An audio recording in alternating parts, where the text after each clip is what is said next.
Uterine diseases. Introduction. The uterus is a hollow, pear-shaped organ of the female reproductive system. Select true or false. Correct. This is where a baby grows and stays until it is born.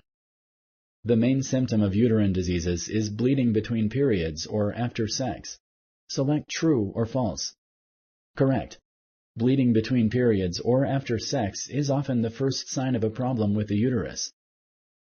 Common causes of uterine problems can include which of the following? Choose one of the following options. 1. Hormonal imbalances. 2. Polyps or fibroids. 3. Endometriosis. 4.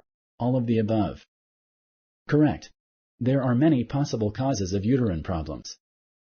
Are all uterine diseases diagnosed with blood or urine tests? Select yes or no. Correct.